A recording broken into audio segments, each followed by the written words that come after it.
committing horrendous crimes. A former hitman for a Mexican drug cartel, brutally killing strangers on command. Now he's asking his victims' families for forgiveness. Is redemption even possible? His answer may surprise you. Here's ABC's Nick Wan. The suspects drove up on First Avenue, parked just out of eyesight. The victims were out in the middle of the street talking to a subject in a car. A Mexican drug cartel hit on an LA street. This man, the assassin. Broad daylight. It was like 9, 10 in the morning. They had no anticipation of what was going to happen. Martin Corona, a hitman for a Mexican cartel, in this rare television interview tries to explain what it's like to kill for a living. I've seen the worst that you can see. He insisted we speak to him in shadow, and Martin Corona is not his real name. This was revenge. Revenge. Yes, that's why they carried it out with so much drama and aggression. And you didn't get away with anything, you know what I mean? Steve Duncan was a probation officer who started working with the DEA on cross-border drug cases. One of them tried to get back home into the house, and he was shot as he was walking up the steps towards the front door. Revenge for an attempted hit on his cartel bosses, the Arellano brothers. You've got a guy on the ground who's injured, who's basically begging not to be killed. Right. Yeah, he's begging for his life. No me mates, don't kill me. When he was begging for his life, I did say, this is for Ramon Arellano. I later talked to the wife who said she was at the front door. I wanted him to know why he was dying. He's an assassin. He's a multiple murderer. Steve Duncan had no idea Corona would later become part of his life. Would you say that the two of you are now friends? We share a fondness. I have known Martin since I wanted to kill him in 1997. Corona admits to 8 murders. There may be more. Did you end up actually killing people in prison? While I was in prison, I'd rather not speak about that. He was born and raised on the beautiful SoCal coastline just outside San Diego. I don't believe anybody is just born a natural gangster. Nobody's born a Charles Manson. Corona says he ran away from home at 12 and joined a street gang. And that became my family. Are you involved in violence at this point? Absolutely. In and out of prison, he almost inevitably fell in with the Mexican mafia and eventually the cartels. You either accept that life or you end up on the side of a curb somewhere. The third subject ran down the alley this way. Their number came up, and unfortunately it was time for them to go. This was his first hit for the so-called Arellano Felix Cartel. Inspiration for the movie Traffic. They controlled the cocaine smuggled through Tijuana, locked in a turf war with the notorious Joaquin El Chapo Guzman.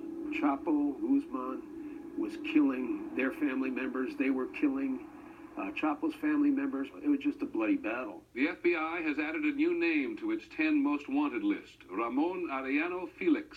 As the gang's enforcer, Ramon decided who got whacked, as one U.S. official put it.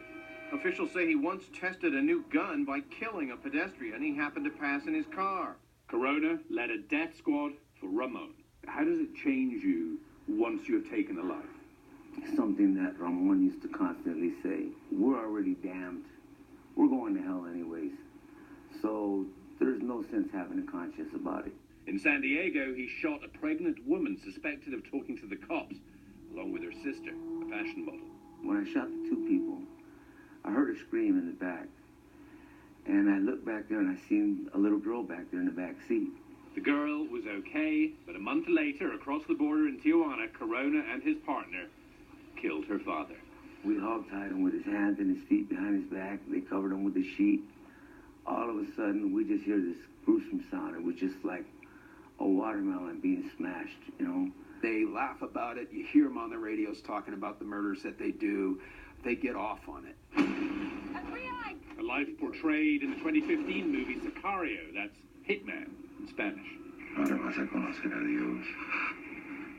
Do the movies get it wrong? Sicario? Absolutely. There's no loyalty. You're sacrificed at any given moment. His friend and mentor was killed on the job. Corona was tired of the violence.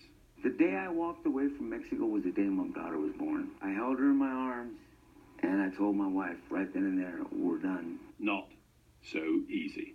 I wasn't in California very long before I got arrested.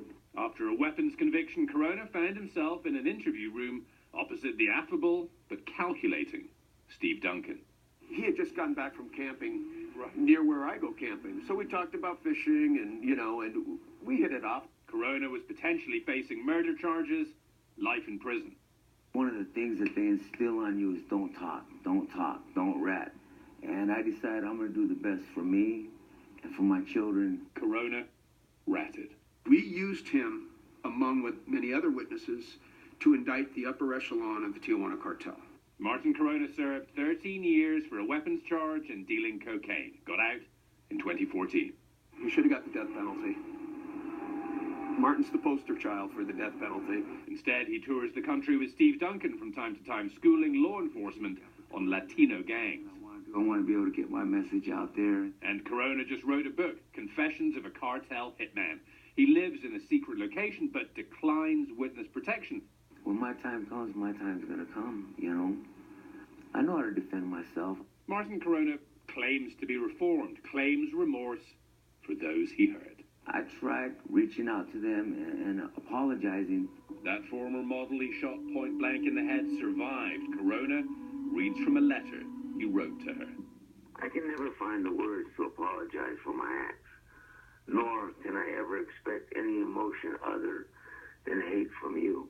But I truly am sorry. She says she does not forgive him. Apparently, others do. To hear somebody tell you that they didn't blame you for doing the things that you did, it's a little overwhelming. Still hurts, still bothers me. As far as I can tell, Martin is one of the worst of the worst. Yeah.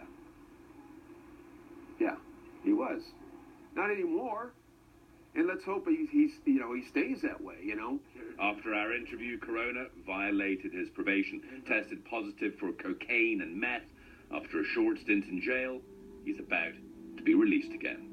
There's mornings I'll wake up and I'll wash my face and look up in the mirror, and I can still see the monster that I once was. You can never make amends for taking a life. You can never pay that back. I'm Nick Watt for Nightline in Las Vegas.